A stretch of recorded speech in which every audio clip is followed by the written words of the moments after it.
Couples who live together before marrying have nearly an 80% higher divorce rate than those who do not, which is crazy.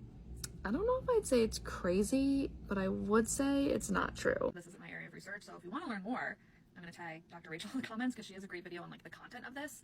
But I do know how to Google statistics. Per usual, when you don't cite your sources, it's really hard for people to know where you get the information from. Cite your sources. But I just typed the stats straight into Google to see what came up. A New York Times article from 1987.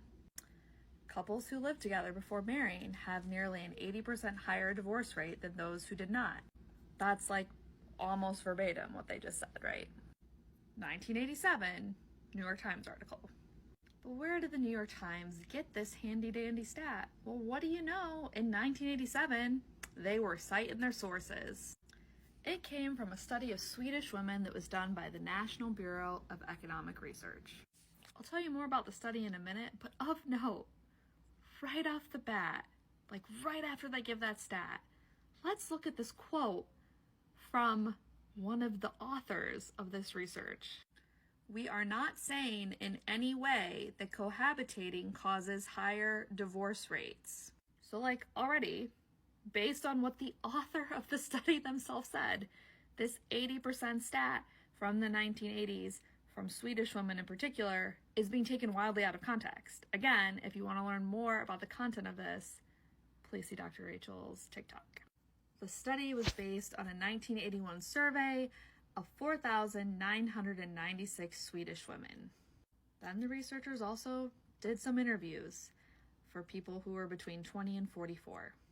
One of the researchers said, hey, we picked the Swedes because trends there tend to precede American social trends by 10 to 15 years. But then they talked to another researcher who studies in the US, and she said that according to her research, the divorce rate between Americans who live together and those don't isn't really that different.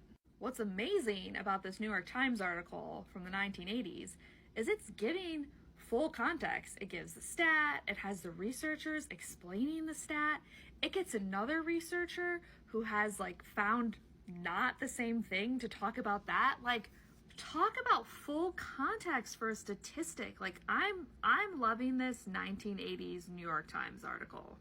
But back to what they said in this podcast.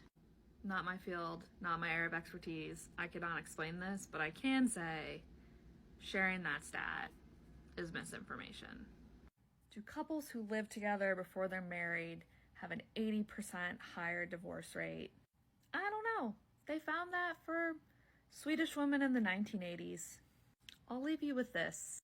The researcher stressed that the study did not indicate that living together before marriage doomed a relationship.